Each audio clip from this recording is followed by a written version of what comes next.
We are indeed very happy tonight to have Keith Shumate, the new head baseball coach at Louisburg College, with us tonight to talk about catching and really to answer any questions that you might have. Keith came to Louisburg from North Carolina A&T. He was there for 15 years as the head coach and did an outstanding job. I mean, over 300 victories in his 15 years there, a conference championship, a regular season championship, a tournament championship, and with a very limited budget and very limited resources there. So he's done an outstanding job in his coaching efforts. He played collegiately at Western Carolina when Jack Leggett, who is now the coach at Clemson University, was there.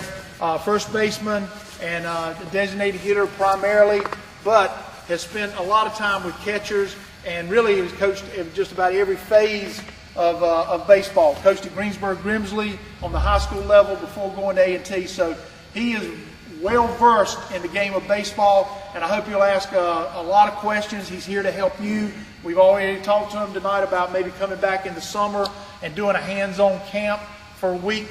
So we are tickled to death to have Coach Shumate with us tonight. And like I said, we'll go for about 45 minutes to an hour and then take a little break, come back and wrap up. And anytime you have a question, just raise your hand. We can stop and answer that and take care of that as we go along. So, Coach Shumate, thank you. Thank you very much. Appreciate being here. Thank you. Thank you.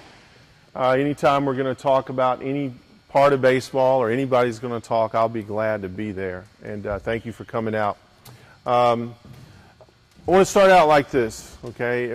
The season's on its right on top of us, okay? And somewhere in the next month or two, no matter what level of baseball, you're going to be getting ready to go to a practice or some type of workout or sign up. You know, I saw signs outside where February, I think the 7th, you're signing up. We have to get you ready to play. And I see players that are just beginning their careers, and I see players who are right in the middle of their careers, and I see a lot of parents. And I don't know if you know this, parents, but you've turned into your son's agents. You've turned into their coaches. You're their primary coach in a lot of cases. And you might say, no, you know, I'm just mom or dad. I'm not coaching my son that much. But you are coaching his confidence. And one thing I know about all the championship teams that I've been associated or been lucky enough to be associated with, they all had solid catching. And most of them didn't just have one catcher. They had at least 2 or 3 solid catchers. But show me a team that's a championship club that has a terrible catcher and you've got some kind of an imposter. It can't be done, okay? You have to have a solid catching crew. So we can take this anywhere you want to take it. I'm going to give you a presentation of what I'm looking for as a manager, okay? As a coach and a manager. In practice, I am a coach. I'm an instructor. But when it comes to the game, I am a manager. And I have to coordinate what the catcher does with everybody else, okay? Let's start out with how we're going to prepare ourselves as players. We need to prepare our players physically, mentally, and fundamentally. Now that word fundamentally gets thrown around a lot of areas, okay? But I like to separate the physical, the mental, and the fundamental. So everything we talk about tonight, there will be a mental component and a physical component, all right? When we go to a baseball game, how is it that your child can be happy, the players can be happy, dad can be happy, and mom can be happy? It starts out with strikes, okay? And that's where we're going to start out tonight, okay? As a catcher, I want you to be involved in getting strikes, okay? And we tell all of our pitchers, you got to get what? You always tell them, get what? Get ahead. Get ahead. You guys, what does it mean to get ahead? Does anybody know? In the pitch leagues, and I know some of you are not in the leagues where they pitch. What is the pitcher? We want the pitcher to throw what? Strikes, okay? We'll give you some simple concepts, and we'll show you how to set up. To start out with, one of the biggest mistakes that our catchers make at all levels is they start out going from one side of the plate or the other side of the plate. For most of our amateur pitchers, and even for professional pitchers, we primarily need to be behind the plate to start with. It doesn't mean that we're giving in, but what we know is that most hitters are not ready to hit. We need to be able to throw a get-ahead fastball. If you're competing with another catcher for a job, your ability to get strikes might be why your manager or coach puts you in there. If I draw a line at the bottom of the strike zone, the very bottom, kneecap high, and I take the entire strike zone and I divide it into thirds, we definitely want to work at the bottom and below the zone most of the day. If I put my glove below the zone to make him throw low, and he throws too low, we have a ball. If I have the glove on the edge of the plate, and he doesn't hit it perfectly, we've got either a ball or we've got a ball right in the middle of the plate that could get hurt.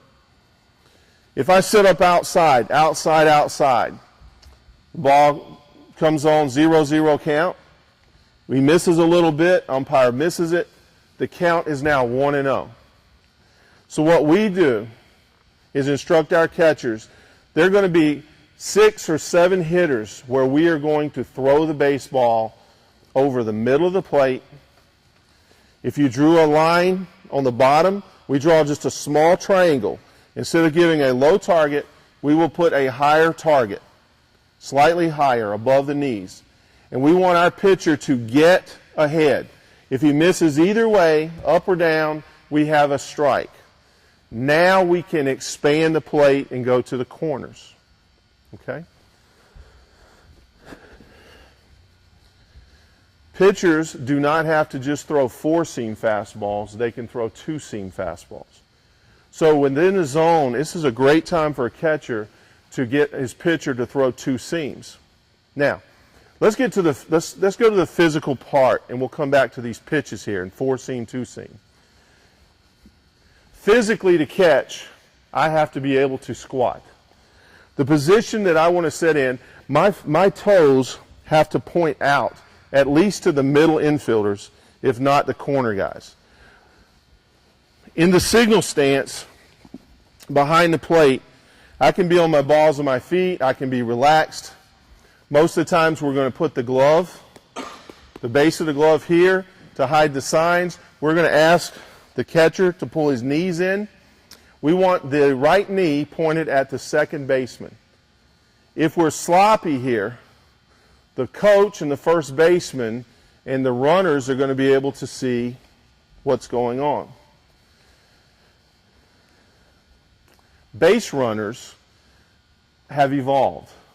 They like to get at first base at all levels and peek into the signals. They take a chance and peek in. We ask our first baseman at Louisburg to make sure that he can't see our signs. If he can see the signs, then when a runner gets on, if we're throwing down a curveball sign and the runner sees it, he's going to be able to steal the bases. So we're going to give signals closed up. The arm needs to go right inside the fold here, between the quad and the stomach. We don't want them too low. We don't want them too high. Right in the groin, okay? And we want to keep our chest up. If we're leaning over too much, we're going to hide the signs, okay? When we give these signals, we need to be deliberate. Deliberate meaning, 1, not flash, okay? When your pitcher's out there huffing and puffing, he's not going to be able to see that. He's going to get mixed up, all right? At most levels of baseball, 1's a fastball, 2's a curve. You know, they'll have some similar, usually a 3 can be a slider or another pitch. A lot of time wiggles or change-ups. If we can, as base runners and coaches, tell what you're doing, we'll steal too many bases. In a few years, you're going to be at a level of play where they're going to steal bases. So you have to make sure that you don't give information away. Okay? Once we go from the signal stance into our regular stance, we balance ourselves and we usually go with about the same. You can go with either foot. At higher levels, you try to always move the same foot first, always, no matter which way you're going. I go to my spot. I'm nice and relaxed. Nobody's on base. I'm splitting the plate. The black of the plate is splitting my chest. Feet are pointed out. Parents, when you're setting your son up to catch, this setup, basically, if you put your right foot in the instep of your left foot and go out, the right side is set back just a little bit. That allows a little better balance and a little better getting ready to throw. Right now, nobody's on base. I'm comfortable. My feet are pointed out. And now I need to be in a comfortable position. If I'm not comfortable, if I'm falling back, if I can't squat, I'm not ready to catch. All right? When I give my target, this is important. I see a lot of targets with stiff arms. We tell all of our guys, take the meat next to the forearm, right here. We want you to start out nice and relaxed. Thumb is going to be at 2 o'clock. We'll allow it at 1 o'clock, but we like for it to be at 2 o'clock. We do not like pitchers who give targets like this. Can you see into my mitt? Can you see into my mitt? No. We like for the pitcher to be able to see at the mitt, whether it's slightly angled down or up. But physically, the chest is up, the feet are out, and we're relaxed. If the person's going to lean the arm forward at all, the elbow will clear the front knee. This is what we call the conventional way to catch. My heels are on the ground, the weight's on the inside of my feet, and I'm able here to relax, in a relaxed way, catch pitches. Now, before we talk about how to catch them, everybody doesn't do things the same way. If we're going to allow the arm to go anywhere else, we will always allow the arm to go for the guy to pull the knee in, the young man or a young lady, and we'll let the elbow go outside if we have to. But we never want it to be inside. You see that sometimes. You'll even see it in the big leagues now and then with a catcher who's physically not ready to catch. He just can't do it any other way. He's too tight in the hips. The idea being, when I'm in this position, I can go for an outside pitch. I can go for the inside pitch. The pitch that causes the most trouble with catchers is when they get a fastball that's running in and you get this kind of action. The thumb gets hurt. They generally miss the baseball. A lot of catchers have to wear the protective cast here. What we tell them is there's a semicircle or a half moon on which they will move. They're able to move. The only way to catch this inside pitch consistently is to catch it in this area, in this manner. Okay? When we start to go thumb down, no good. Let's talk about some of the mental and fundamental parts of catching the baseball. I'm going to turn my back to you. You're the umpire, okay? I'll even stand up for part of this. If it's a right-handed hitter, let me have you come up, be a right-handed hitter real quick. I'm the catcher. You stand here as a right-handed hitter, okay? Very good, all right? Now, young man, you come here. You're going to be the umpire. I don't know if you know this, but this is where most umpires will set up. If I am the catcher, he's going to look over this shoulder. Go ahead and bear down, get down a little lower.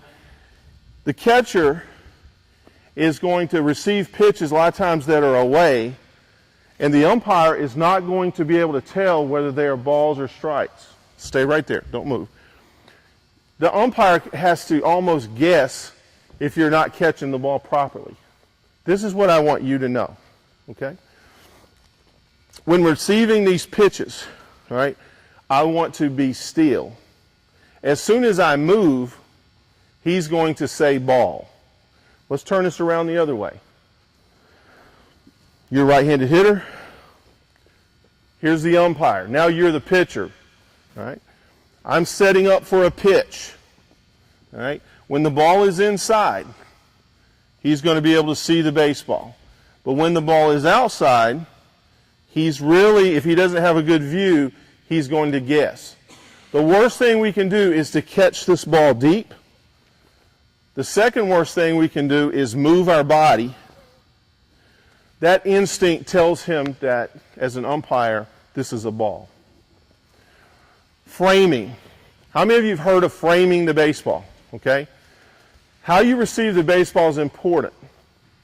But there are a lot of myths about framing. Whenever I catch a baseball, I basically need to catch the baseball. Even though the baseball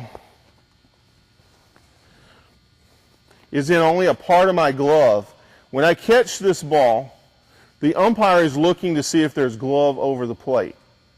If I try to jerk the ball in, I'm telling him that this probably was a ball. Too many people try to jerk the baseball. When if you catch the baseball, take a look, catch the baseball, is there glove over the plate? Is there? From your angle? He could possibly give me a strike on this ball just because I caught it out in front of my knees, not deep. But it is a myth and a fallacy that we are supposed to stick the baseball. And I'll tell you why. You guys can go ahead and have a seat. Whenever an umpire is umpiring a game, and the young men and women or young ladies are 10, 12 years old, they want to go home just like the 18-year-old game or the 24-year-old game. They are looking for strikes. They are looking for outs. That's what makes it a very good game. What really makes it tough on them is when they can't tail. And what they do is they look at the front elbow. One of the most important things you need to learn about catching the baseball is to try and catch as many baseballs with your elbow down. So if I can catch this ball with my elbow down, with very little trunk movement, I've got a better chance of a strike. I want to catch the baseball with the elbow down. Now, your high school coach may not do it that way. They may tell you to stick it. Well, we want you to stick it. There's a lane here. We want you to catch it in that lane. We do not want you to stick your arm out. That's hard, and you're going to see a lot of dropped balls. We do not want to see you stick it and rotate. That tells the better umpires you'll see in the playoffs that that was a ball. That's going to be their instinct. So we like to see you slightly, if you catch a ball, just slightly funnel it towards the center of your body. After you catch it, funnel it just a little bit. If it's up here, just funnel it a little bit. The low ball, unless you have to block it, anytime you catch the ball under, the umpire says ball.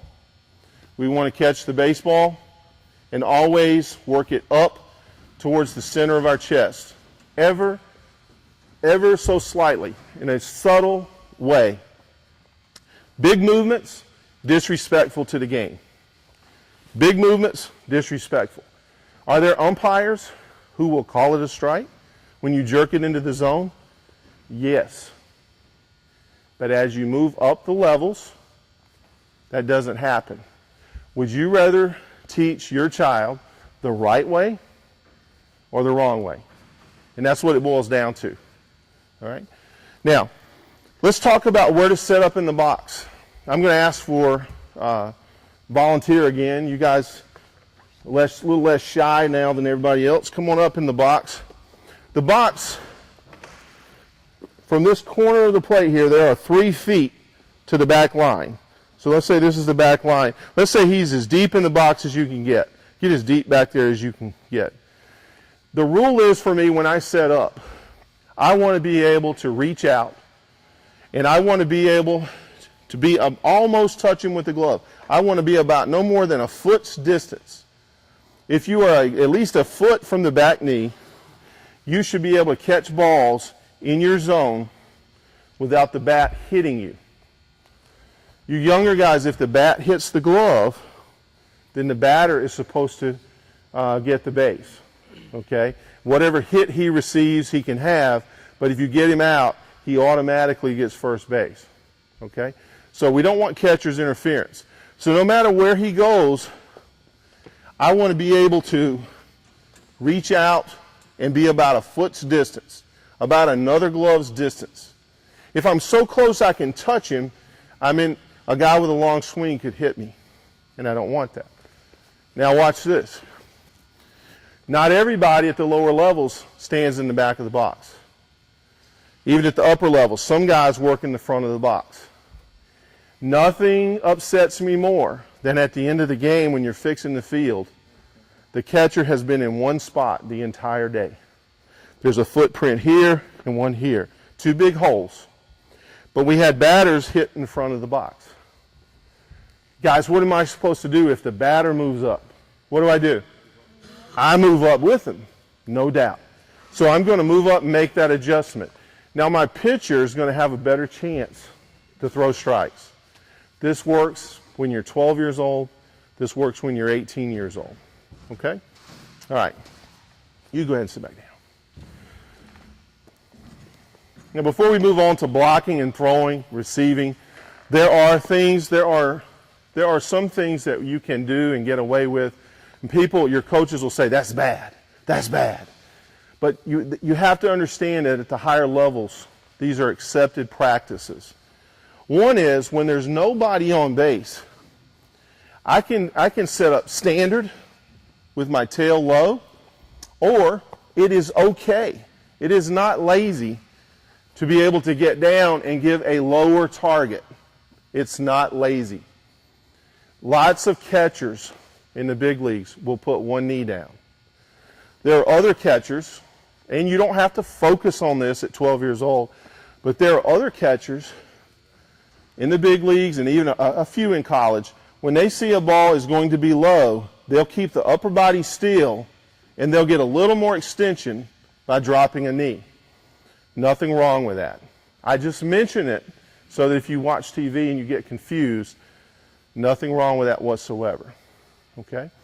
Now, let's talk about the mental side. If I call a fastball, if you use the term stick it, your last thought in your mind should be that I want to stick it in my zone. The elbow is used as a shock absorber. This is no good. This is the opposite of sticking it. Letting it drag us. Letting it, we call this butchering it, all right? We don't want to butcher it. We just want to receive it and firm it up. The elbow just bends a little bit towards the middle of our body. That's how we receive the baseball. If the last thing I do is call a curveball, any type of slider or breaking pitch, all right? Say you're in high school and you guys are throwing curveballs. My last thought has to be to block.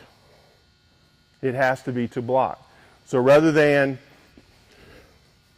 let's say, fastball, okay, stick it. I give the breaking ball, it's going to be block, block, block. Now, how do we do that physically? We got it mentally, what we're supposed to do. Physically, and I'll show you, again, come on back up. I want you to turn sideways. The pitcher's right there. I want you to get in a low stance. Yeah, you're catching. All right, I'll let you hold the mitt so you can feel like a catcher. I want you to get in a low and relaxed stance to receive with nobody on base. Okay? The tail is low, almost on the heels. The feet are pointed out. He's on the inside of his feet. Okay? All right, now, there's a runner on base, or it's 2 strikes. Okay? If there are 2 strikes on the batter, he's got to make an adjustment. I want you to show me a stance where your tail is about 4 inches higher than that, where you're going to emphasize your quads. Okay? These muscles. Okay, good. Now, he's higher, Now he's in more of a position to block and to throw. Thank you. All right? All right. Very good. Get some rest. Physically, we change. We get 4 inches higher. I'm going to use my quads. The back will be just a little bit flatter when I use my quads. When my tail is down, my chest is going to be a little bit more up. Okay? Let's talk about throwing the baseball and blocking the baseball. In the order that you should teach them, they're both important. Okay? Blocking will probably be, at the younger age, the more difficult one. Throwing has to be reinforced when they play catch every day. All right? So what we're going to do, we're going to go ahead, since we're in the stances, we're going to talk about blocking first. When we block, it's not any more difficult than this. Okay? The knees, if you drew some spots out in front of the knees simply are going to contact the floor. I'm not going to hit the floor hard right now, but I'm just going to go down, and early on we'll let the glove lead. The glove will lead. I've read that the ball's going down. The bare hand goes between, okay? Instead of it being narrow, we want it to be wide. The feet have to kick out. Notice if the feet don't kick out, how high I'm sitting. But when the feet are out to start with, and they kick out, at this point, I'm able to block. Some people lean over the baseball. We don't necessarily lean over the baseball. We do put the chin down and in when we block the baseball. We try to see the ball right into our chest. A lot of catchers talk about blowing out and going relaxed. We let the ball hit us. Once it hits us, we have to get up and retrieve that baseball. And when we get up to retrieve that baseball, we need to retrieve it in a way that we can throw it to second base. Okay? When we pick that ball up, unless we have to barehand it, we want to scoot over it with our feet lined up to throw. And we're going to use this part of our glove to scoop it into our hand. Okay? Now, how do we train our son, if he's just starting out to baseball, to block? How? I'm going to show you a couple simple ways real quick. All right? Come on up here real quick. I know you're not 12 years old, but I want you to get back there and assume a catching stance. Okay? First of all, I want to show him the stance to get into. Go ahead and just ease down into a blocking stance, like you're blocking the baseball. Just go down. All right, good. Now, feet are out. Go ahead and put a glove on. Very good. Okay, he's down. All right, the chin's down. Now, I want him to physically feel what it's like. So I'm going to take some balls, and I'm just going to throw them here and let him hit him in the chest. I'm going to emphasize that once you decide that this ball needs to be blocked, I want you to cut off ground. I want you to kill the hop. Parents, the thing that we don't want to see is the catcher trying to back up and block. You see that a lot of times, where they are, the knees, coaches will say have the knees replace the feet. No. You want to, whenever possible, you want to gain on this baseball. If the baseball hits well in front of him, the closer he can get, the better. All right?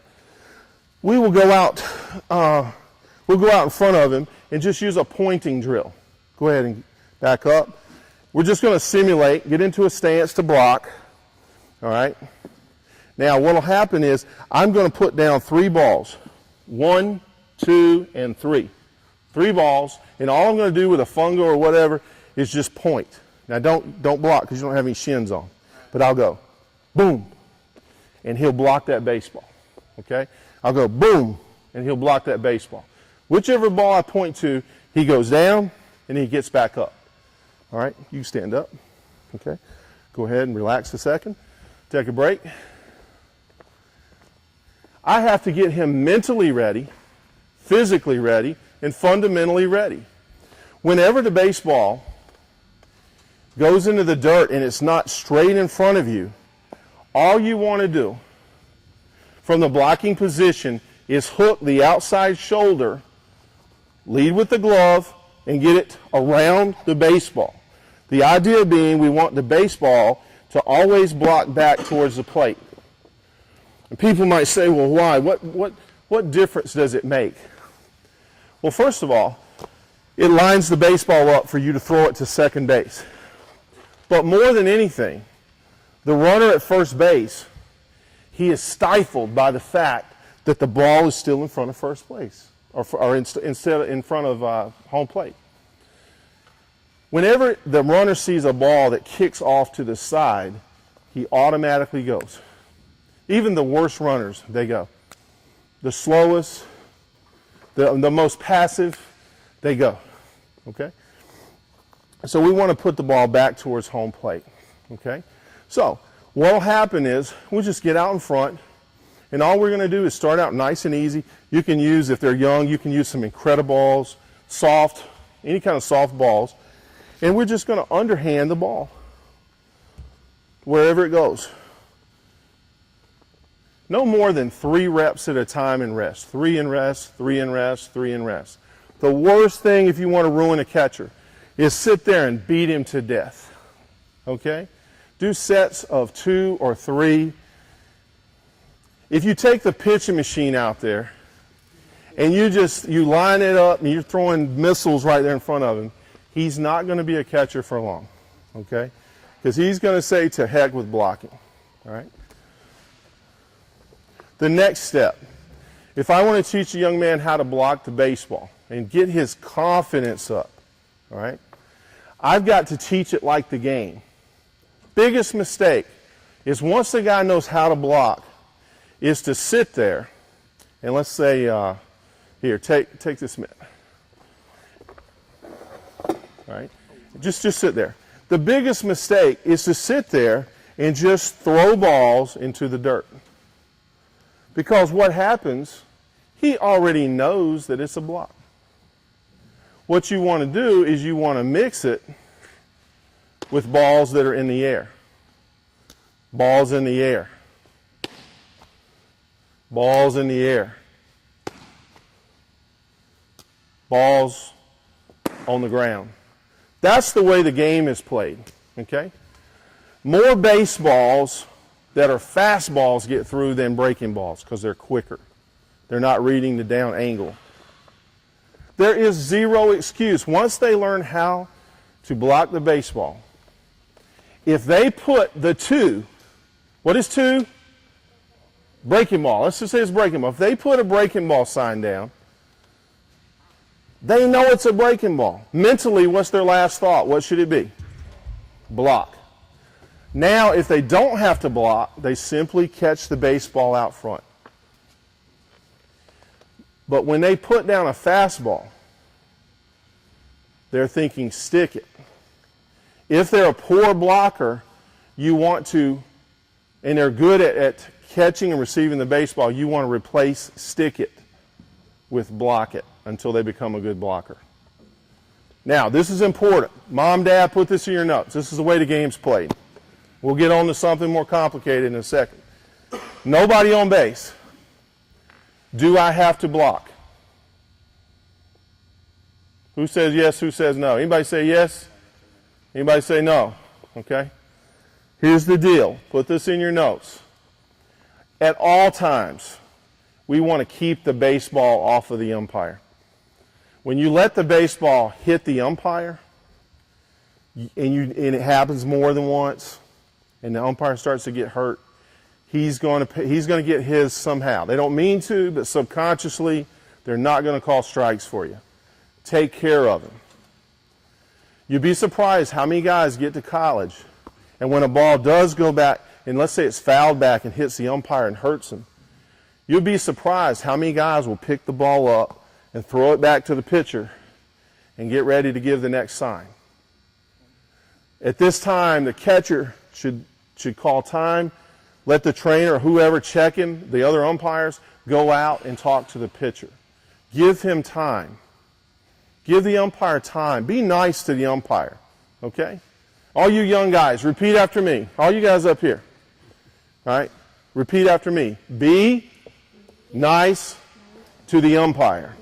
All right, don't forget that. Be nice to the umpire. Doesn't mean I agree with him, okay?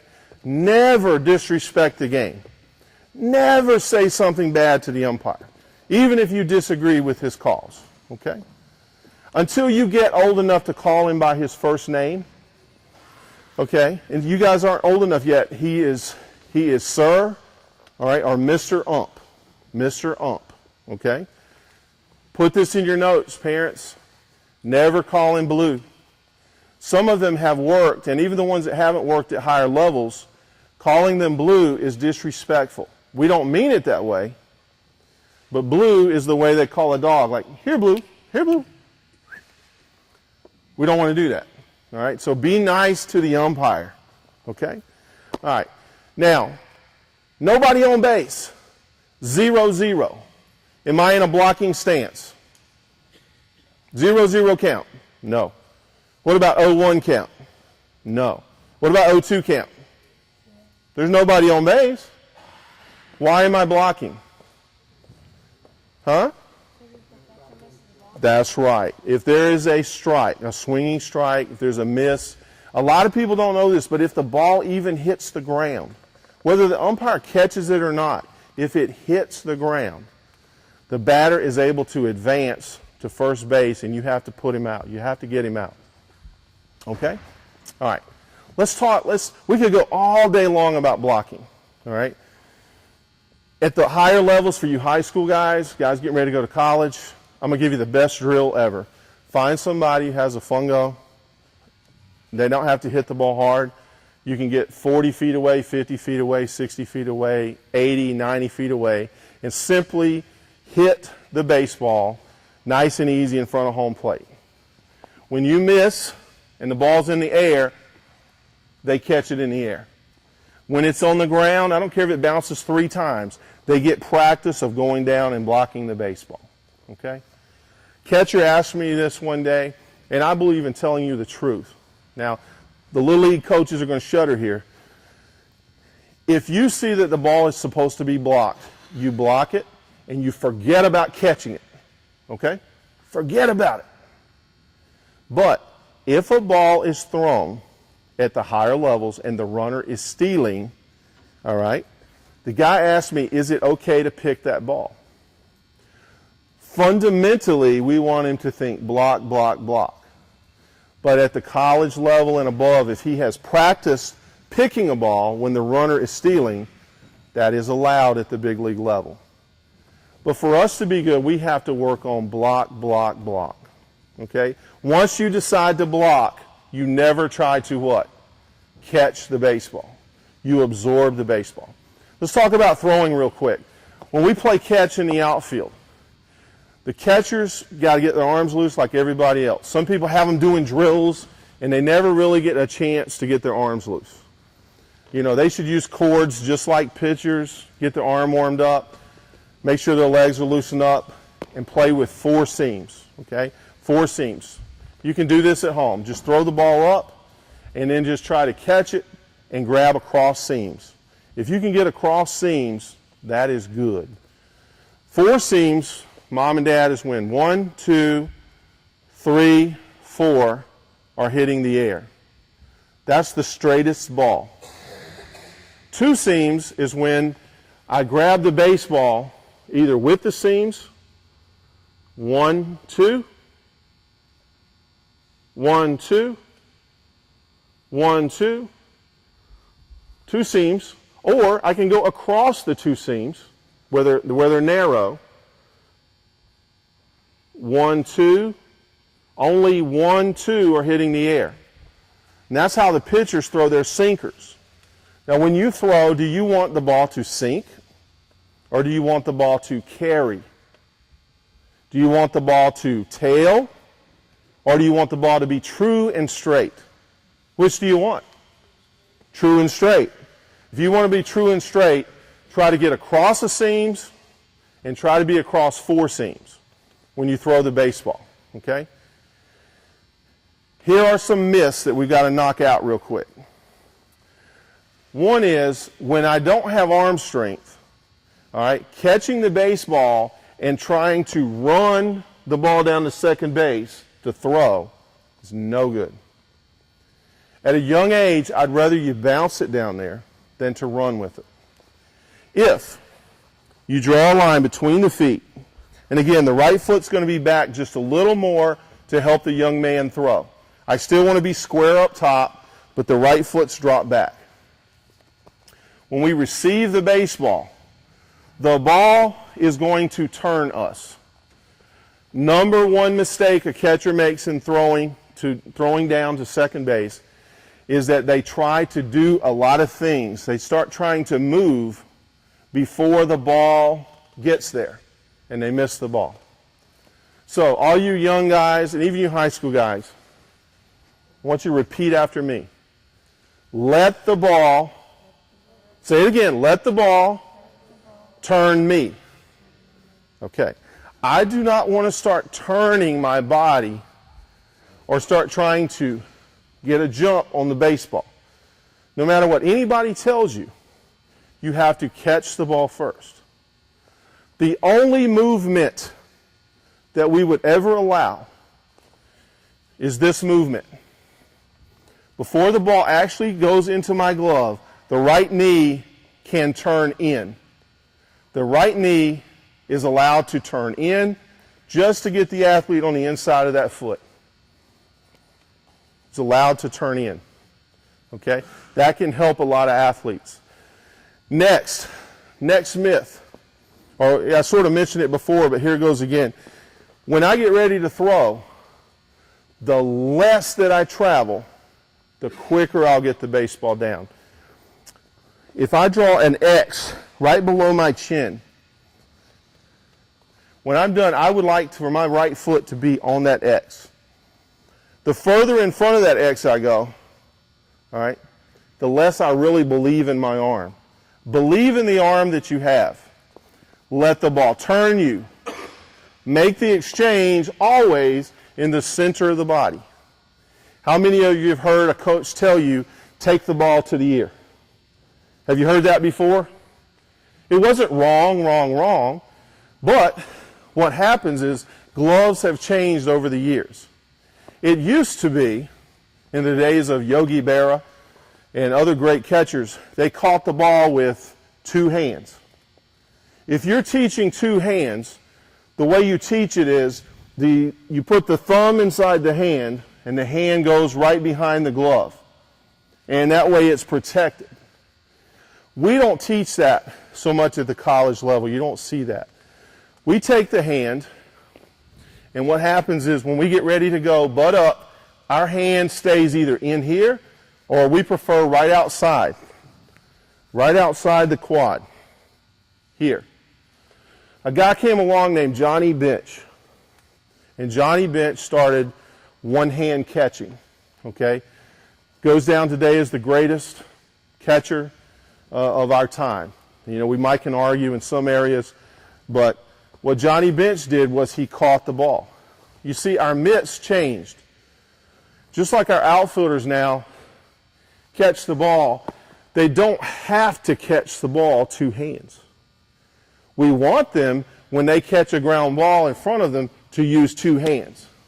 We want them, when a ball's in front of us as an infielder, to use two hands. A ground ball, two hands. But when we're on the run in the outfield, one hand is balance. If an infielder runs after a baseball and he has to reach for it, he needs to use one hand. Two hands will cause him to miss the baseball. So you have to differentiate. In one-hand catching, the other hand's going to be there. But we're going to make the exchange not up here where we can't get a grip. We're going to make the exchange immediately in the middle of the body as I turn. In the middle of the body, you're going to have a true gripping of the baseball. The athlete's going to be able to get four seams on the ball.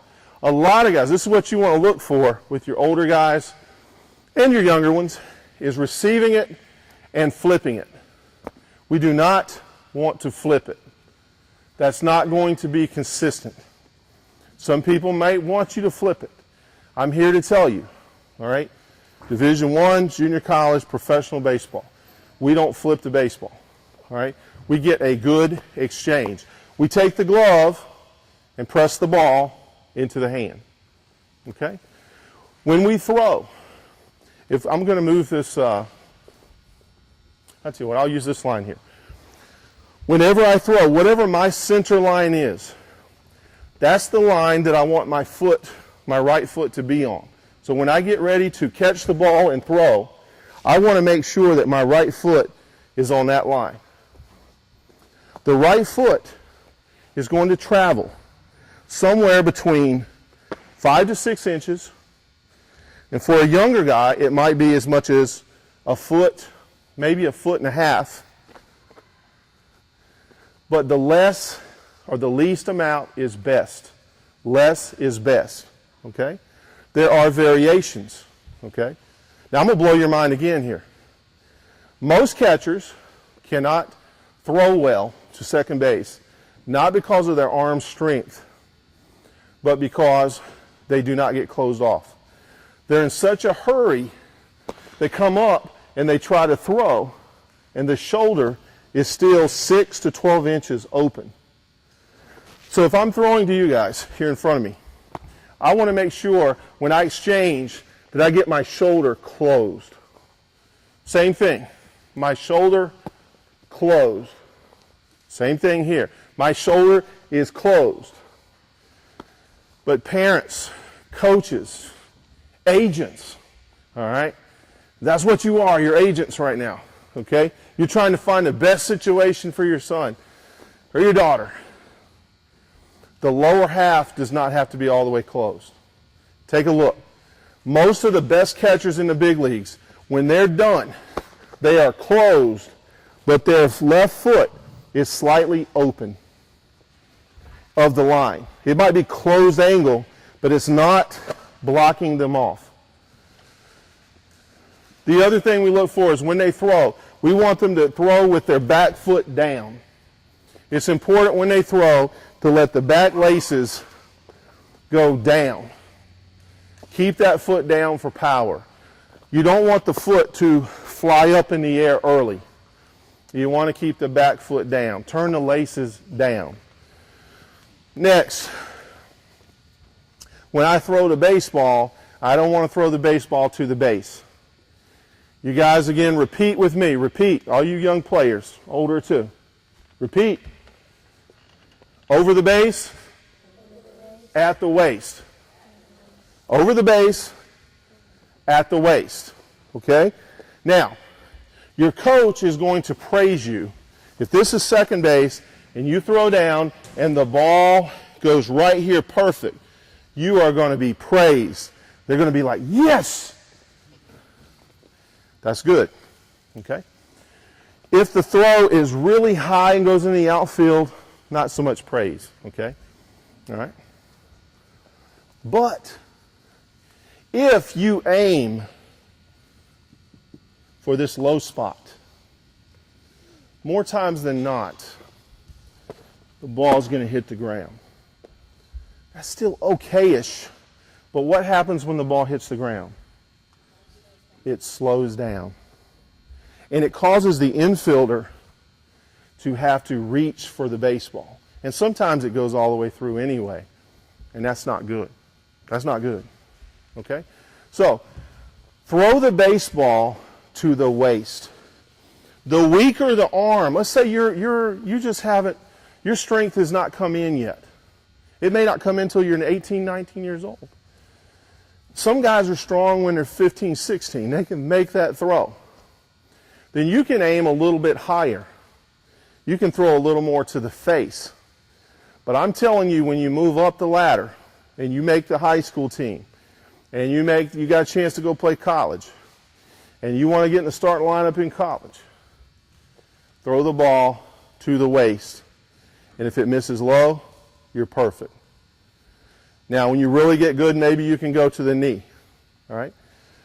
By the way, this is a team game. If you throw the baseball down to a second baseman or shortstop and they're not there, that's bad. All right? You got to go have a talk with them. Coaches got to have a talk with them. They've got to see if the runner's going, make sure that they don't get the ball hit and run on them, get to the base on time.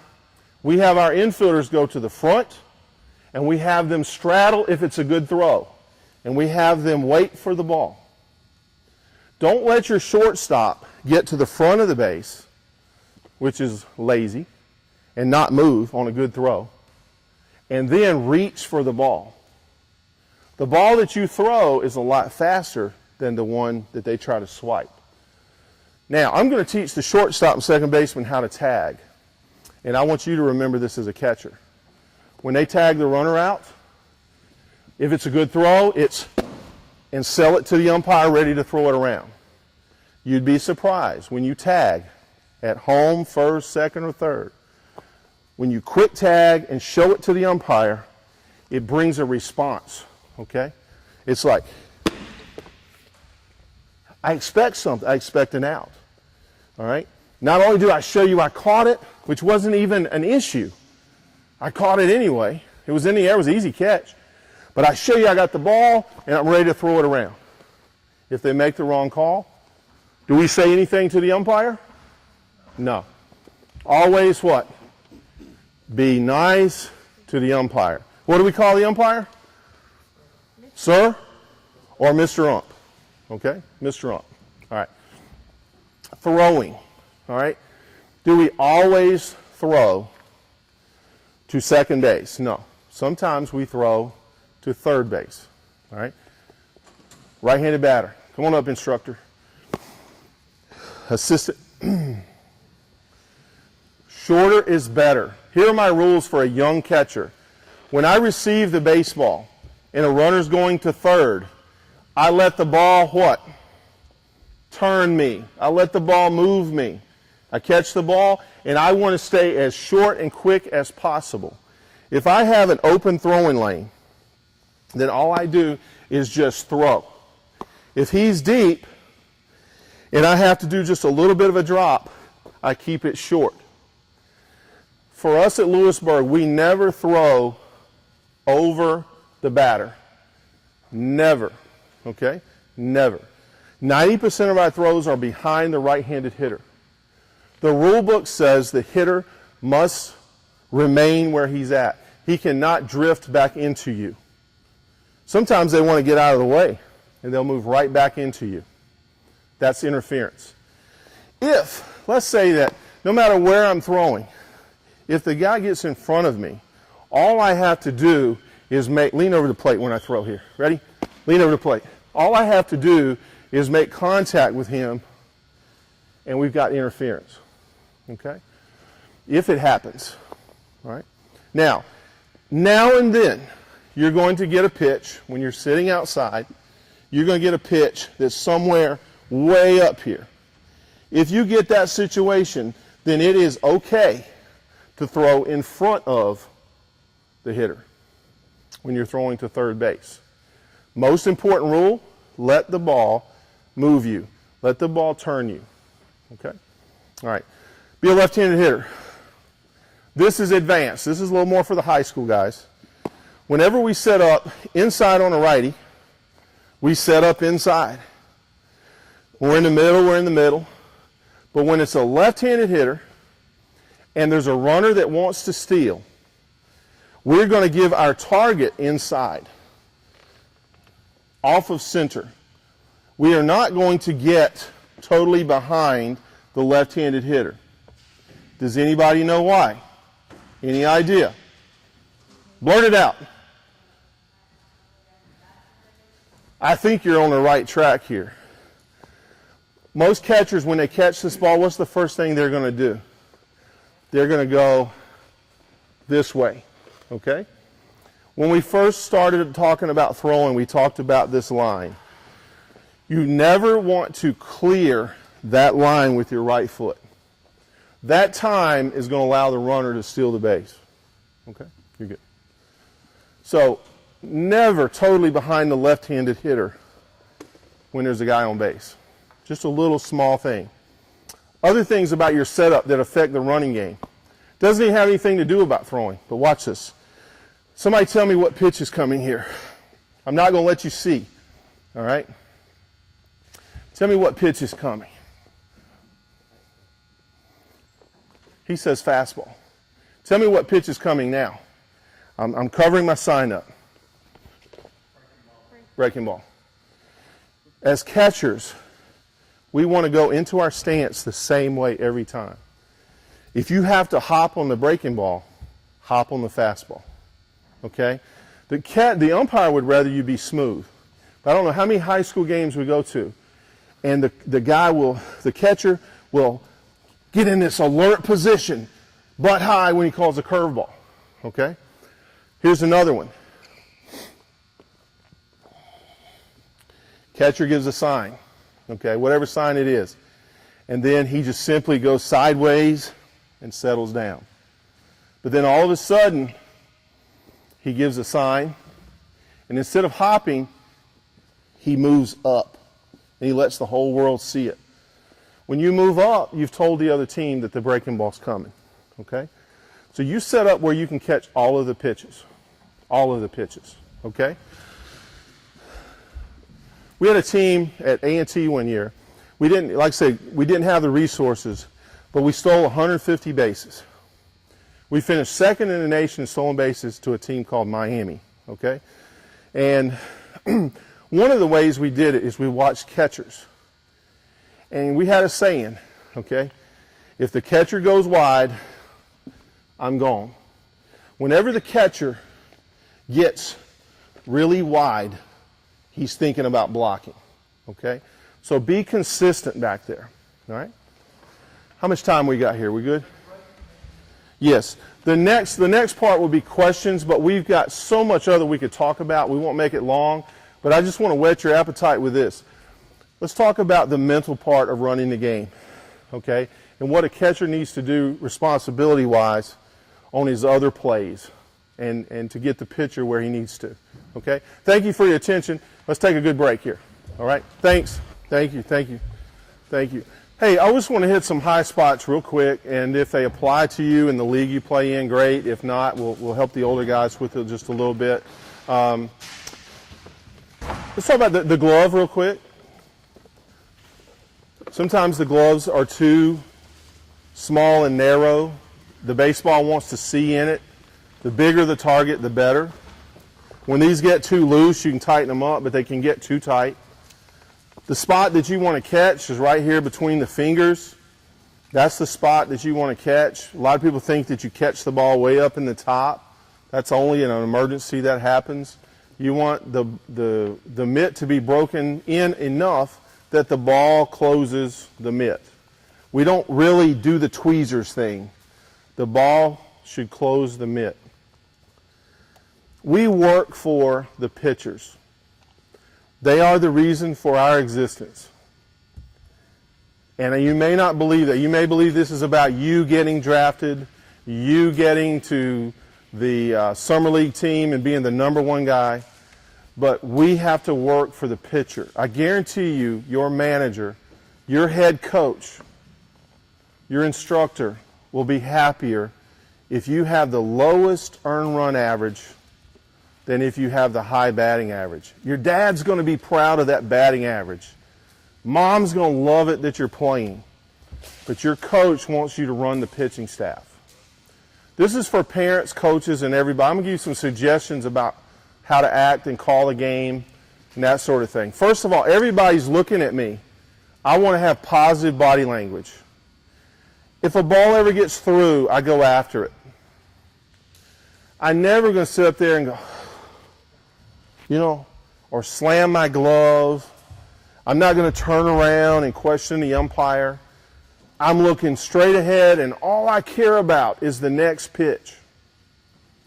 All I care about is the next pitch. My pitchers, all right, are all that matter. And guess what? For Tommy, I might have to set up a little more outside than usual. If Johnny is pitching and Johnny keeps running the ball over here, I may have to give the target way out here just to get this. In general, when the count's 0-0, 1-0, 2-0, 2-1. These type of counts, unless it's a special hitter, we probably need to get our pitcher to throw over the plate. We need to sit behind the plate. But when we get ahead in the count, and especially if we have a pitcher who can locate, there are not many of those guys. But when you have them, you're going to get to sit up outside more. We definitely want to expand the plate. If you play, how many of your sons play on a team, parents or kids, raise your hand, where the coach calls the pitches? Raise your hand. I'm not here in judgment of that, okay? I think that's fine. Somebody has to show the young man how to call pitches, okay? Couple of things. You got a young man who throws the curveball at a young age, maybe younger than he should be throwing it. But somebody's shown him how to throw it and throw it properly. When we got a guy like that, we still need to develop his fastball. We will strike out more people if we will hide the breaking ball. Don't show it until somewhere along the 0-2, 1-2 area. When we get in love with our breaking balls, the hitters see them, and late in the game, they're not as bothered by them. Also, most curveballs and sliders, I don't know if you know this, are designed to be balls. So you're actually throwing a ball that is not going to be a strike as often. If you're teaching your guy to throw a lot of curveballs for called strikes, what you're doing is you're teaching him. You may win today, you might win a little tomorrow, but you're teaching him to throw his curveball as a hung curveball. Let's face it, you have to control the spin and throw it a little higher to get it to be a strike. While popular at the 12, 13, 14-year-old area, we don't want hung breaking balls, okay? And if we do throw a high breaking ball off of our fastball, we want the bottom to fall out, all right? Here are just some small things that will help out. Let's say that your pitcher is struggling and he keeps throwing the ball high. All you have to do is just, with nobody on base or whatever, is when you call the breaking ball, just, without the hitter seeing it, put the ball in the dirt. Every now and then you can do something without the hitter seeing it to let him know to get the ball in the dirt. Pitchers, I'm going to tell you all how to be pitching coaches as catchers. The most important part in throwing strikes is getting your pitcher to keep his face flush, squared up to the target. To help with that, if you can get your pitcher to keep his chin and drive his chin to the target, he's going to throw strikes. Because look, when the chin goes this way, he's not going to throw strikes. Even if the rest of his mechanics are perfect, if he's got a big head jerk, he's not going to throw strikes. To help that, we have to decide to give our targets early. Sometimes in college baseball, they worry a little bit too much, especially at Division I, about somebody relaying location. So they'll wait until the last second and get to a spot. Sometimes there are some pro teams that will wait late. But most of your championship clubs, once a pitcher has started his movement with his foot and his rocker step, they go ahead and get to the spot. I believe you should get to the spot as early as you can, even before that. I want the other team to tell them where the ball's at. We can cross them up. I want them to swing the bat. When you play winning baseball, you've got the other team swinging the bat. When you're playing losing baseball, the other team is taking a lot of pitches because you're not throwing a lot of strikes. The next thing is the trips to the mound. Trips to the mound need to have a purpose. Our goal is to never take a trip to the mound.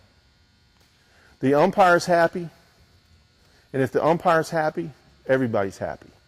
But if the umpire gets ticked at us, it's bad. When we go to the mound with instructions from the coach or whatever, or when there's a meeting, We try to make most of our pitching changes in between innings.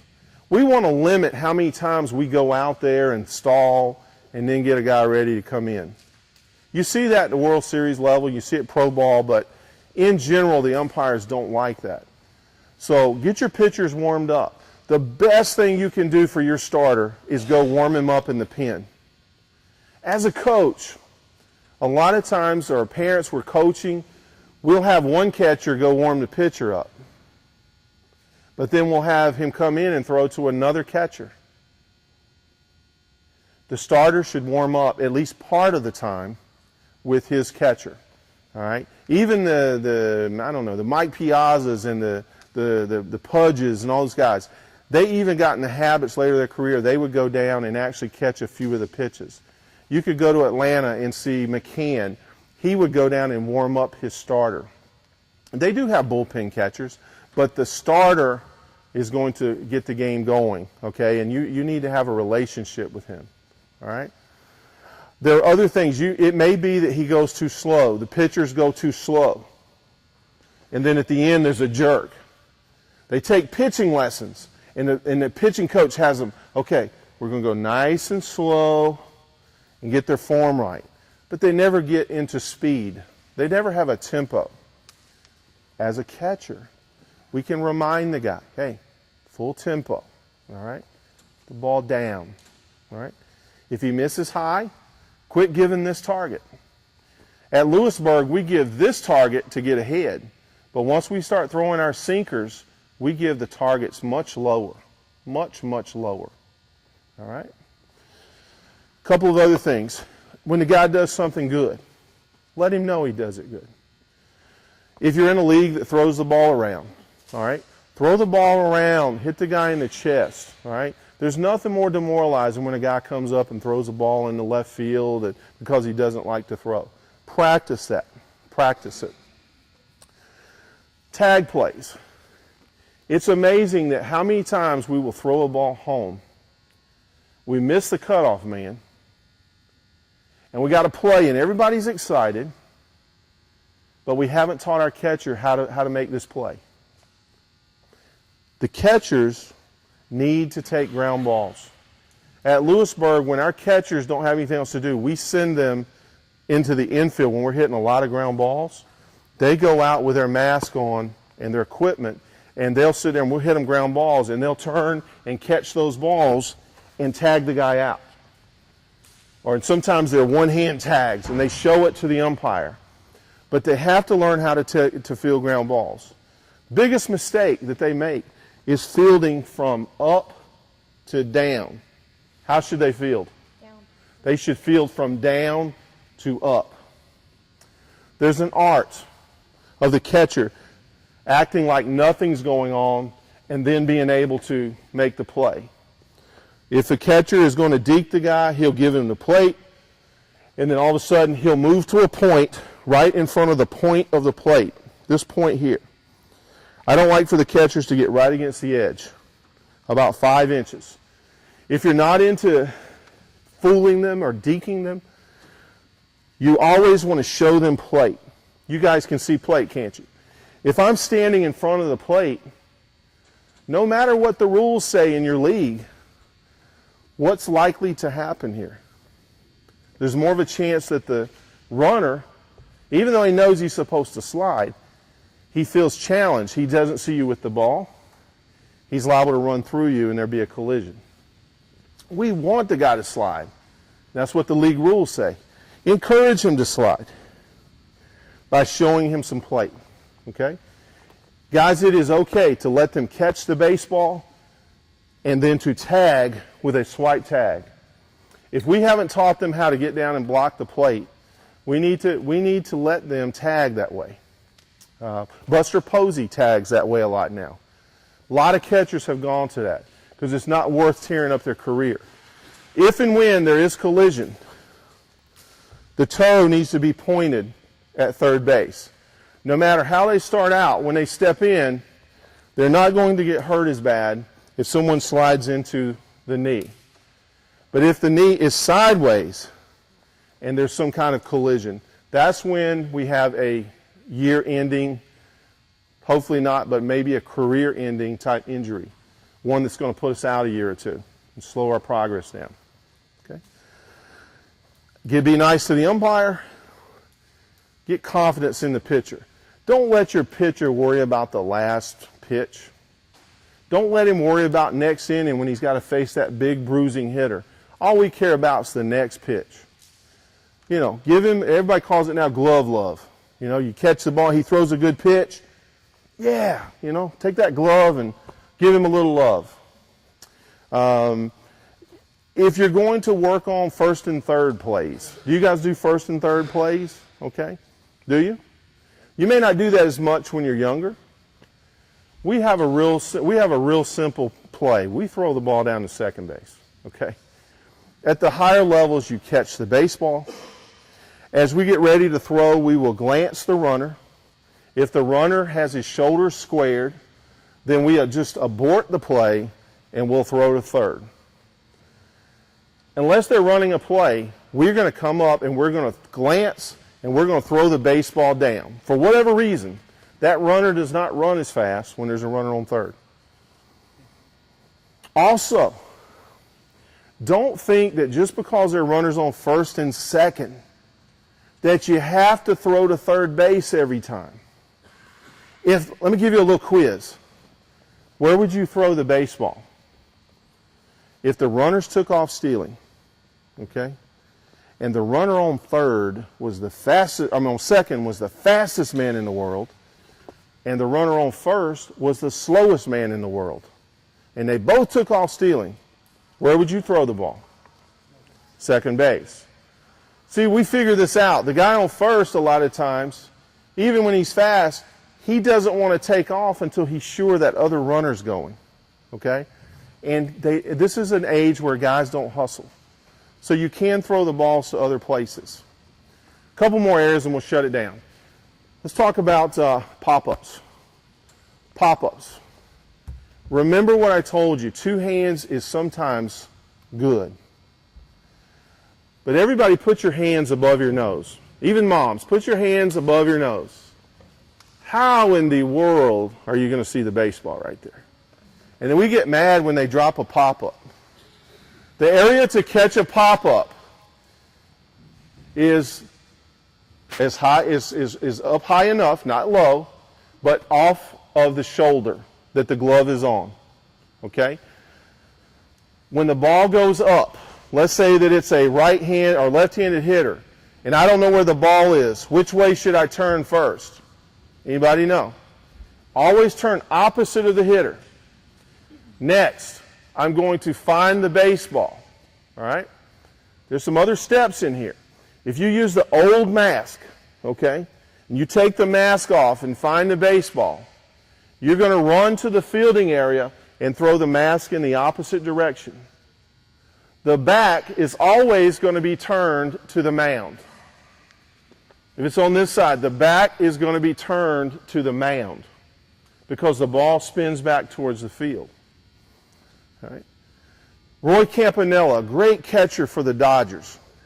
I read, he used to talk about this in spring training, and he would say, remember that the ball goes up one chute, all right, but it comes down another one, meaning that a lot of catchers, young catchers, will run all the way to the wall, and they saw the chute, it went up, but it always comes down going back towards the field.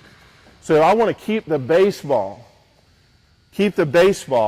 in front of me and let it work back towards me, okay, when I catch the pop-up off of the left shoulder, okay? Here's one that really gets me. How many of your catchers have the hockey mask? Honestly. That's the best mask now. It's not old school. You know, we like the two-piece. You know, it's real sexy, you know. That's the one. And that's good. That's fine. A lot of people can see better with that. But if you use the hockey mask, I see it at every high school game I go to. The hockey mask is meant for you to keep it on. Always, no matter what mask they use, if there's a collision at the plate, keep the mask on. Do not throw it off. That's your armor. Learn to catch the ball with it. On the pop-up with the hockey mask, leave the hockey mask on, okay? Leave it on, all right? Learn to catch it. That's why it was designed, so you could leave it on, okay? All right. At our level, there's bunts. There is communicating with pickoffs. A lot of other things with catching. I'll make myself available as long as you need me tonight. I know it's been a long night for some of you. But if we can teach them to catch the baseball, if we can teach them to block the baseball, and we can get them to throw the baseball, all right, we can talk about mechanics and where it should be. But if we can focus on those 3 skills, the game will help teach them the others. Talk to guys who caught. I've talked to lots of guys who caught. You know, we live in an age of video, YouTube. Look up the great catchers, not just today's catchers. You can see Johnny Bench today on YouTube, and it's amazing. He did not take his glove to right here. The exchange was in the ribs, okay? It was natural, and we need to make catching natural. The last thing I'll say today, catching is the hardest thing to find in the game today. Pitching's still the most important, but catching is the hardest thing. If your son wants to be a catcher, give him a chance. At the age of about 13 or 14, if the arm strength is not there, and you think he needs to play at the highest levels, and you think he has a chance to play at high levels, it's okay for him to change positions.